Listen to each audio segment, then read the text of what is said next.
ಅಕ್ಕನ ಮನೆಗೆ ಹೋಗ್ತಾ ಇದ್ದೇನೆ. ಸ್ವಲ್ಪ ಕದಳಿ ಬಾಳೆಹಣ್ಣು ಅದನ್ನು ಕೊಟ್ಟು ಬರುವ ಅಂತ. ನನಗೆ ತಿಂದು ತಿಂದು ಹೊಟ್ಟೆ ಎಲ್ಲ ಹಾಳಾಗಿದೆ. ಹಾಗೆ ಅವಳಿಗೆ ಸ್ವಲ್ಪ ಕೊಟ್ಟು ಬರ್ತೇನೆ ಅಂತ. ನಾನು 1 ವಾರ ಆಯಿತು ಕರೆಕ್ಟ್ ವ್ಲಾಗ್ ಮಾಡೋದು. ಇವತ್ತಿಗೆ 1 ವಾರ ಆಗ್ತದೆ. ಸುಪ್ರಿಯಾ,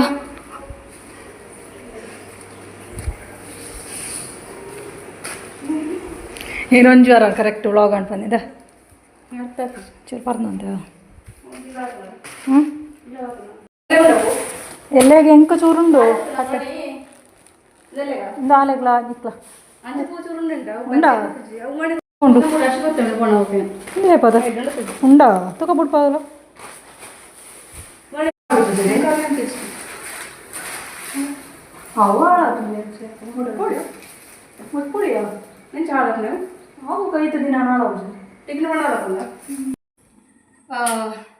ಅಕ್ಕನ ಮನೆಯಿಂದ ಬಂದು ವ್ಲಾಗ್ ಕಂಟಿನ್ಯೂ ಮಾಡ್ತಾ ಇದ್ದೇನೆ. ಹಾಗೆ ನಂದು ಯೂಟ್ಯೂಬ್ ಇದು ನಾನು ಇವಾಗ ವಿಡಿಯೋ ಸ್ವಲ್ಪ ಗ್ಯಾಪ್ ಬಿಟ್ಟು ಹಾಕ್ತಾ ಇದ್ದೇನೆ. ಅದೊಂದು ರೀಸನ್ ಹೇಳಿಬಿಡುವ ಅಂತ. ಇಲ್ಲದಿದ್ದರೆ ನಮ್ಮ ವೀಡಿಯೋಸ್ಗೆ ಕಾಯುವವರು ಕೂಡ ತುಂಬ ಜನರು ಇರ್ತಾರೆ ಅಲ್ವಾ. ಹಾಗಾಗಿ ಅದು ತಿಳಿಸ್ತಾ ಇದ್ದೇನೆ. ನನ್ನ ಒಂದು ಮಿಸ್ಟೇಕಿಂದ ಯೂಟ್ಯೂಬಿಂದ ಪ್ರಾಬ್ಲಮ್ ಆಗಿದೆ. ನನ್ನ ಓನ್ ಮಿಸ್ಟೇಕಿಂದ ಆದದ್ದು. ಹಾಗಾಗಿ ಯಾರನ್ನು ಕೂಡ ಹೇಳುವ ಆಗಿಲ್ಲ.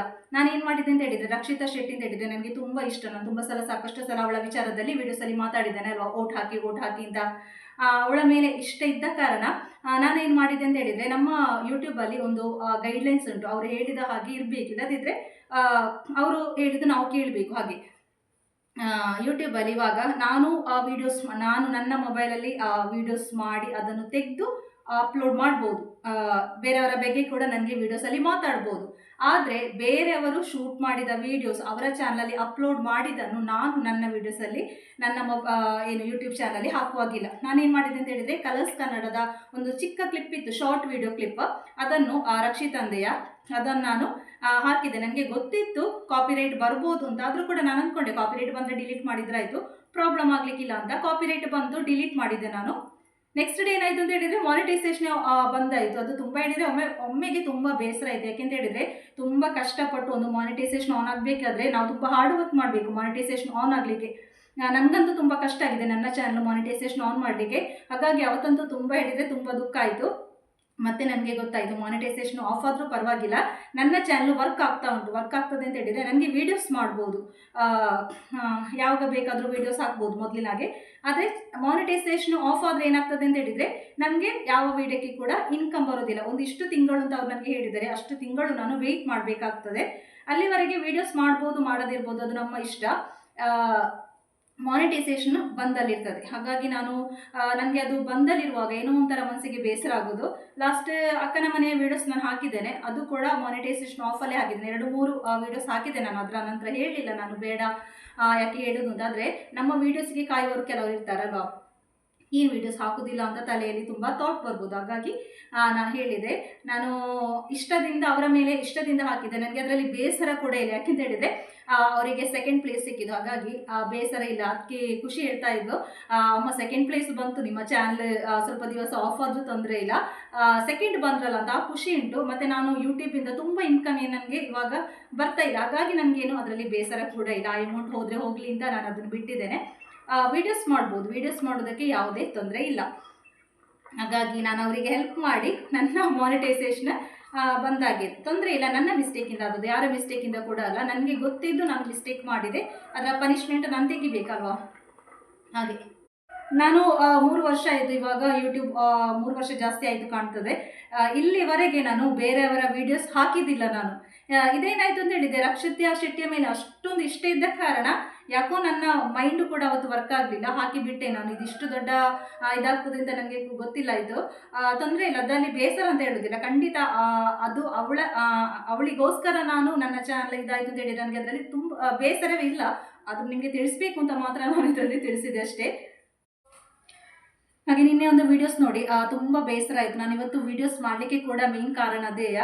ಯಾರ್ದು ಯಾವಾಗ ಅಂತ ಹೇಳಲಿಕ್ಕೆ ಆಗೋದಿಲ್ಲ ಅಲ್ವಾ. ಆಶಾ ಪಂಡಿತ್ ಸಾಕಷ್ಟು ಜನರಿಗೆ ಗೊತ್ತಿರ್ಬೋದು, ಇನ್ಸ್ಟಾಗ್ರಾಮಲ್ಲಿ ಸಾಕಷ್ಟು ಟ್ರೆಂಡಿಂಗಲ್ಲಿ ವೈರಲ್ ಆಗ್ತಾ ಇದ್ರು ಅವರು. ಆ ವೀಡಿಯೋಸ್ ಎಲ್ಲ ಮಾಡಿ ಒಳ್ಳೇದಾಗ್ತಾ ಇತ್ತು ಅವರ ಕಾಮಿಡಿಯನ್ ಥರ ವೀಡಿಯೋಸ್ ಮಾಡೋದೆಲ್ಲ.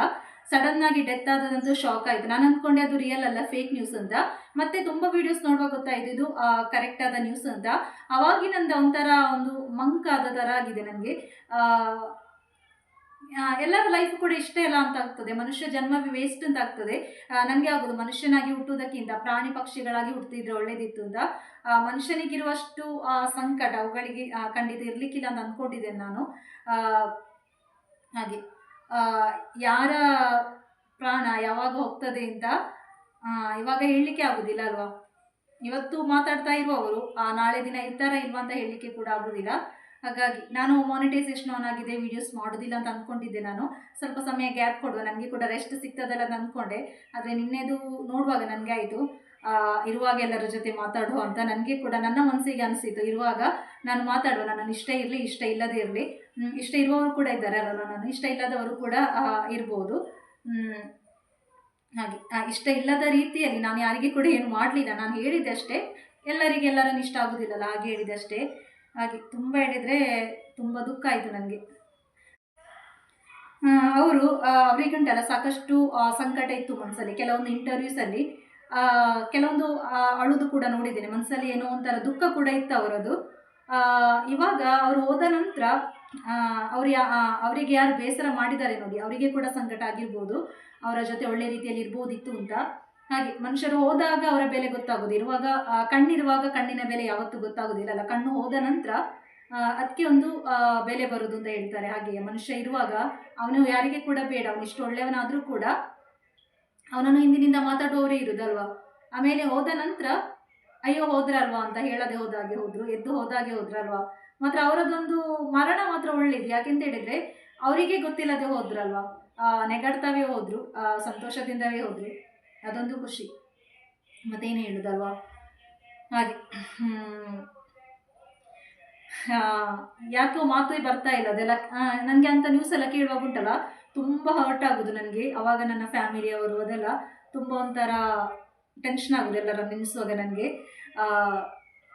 ಬಾಕಿ ಟೈಮ್ ನನಗೆ ಹಾಗೇನೋ ಅನಿಸೋದಿಲ್ಲ, ಮೈಂಡ್ ಫ್ರೀ ಆಗಿರ್ತದೆ. ಮಾತ್ರ ಈ ಥರ ನ್ಯೂಸ್ ಕೇಳುವಾಗ ಉಂಟಲ್ಲ ಒಂದು ವಾರ ನಾನು ಅದೇ ಇರ್ತದೆ ನನ್ನ ಮೈಂಡಲ್ಲಿ, ಹೋಗೋದಿಲ್ಲ ಬೇಗ. ಅದೇ ಆಲೋಚನೆ ಮಾಡಿ ಇರ್ತೇನೆ ನಾನು.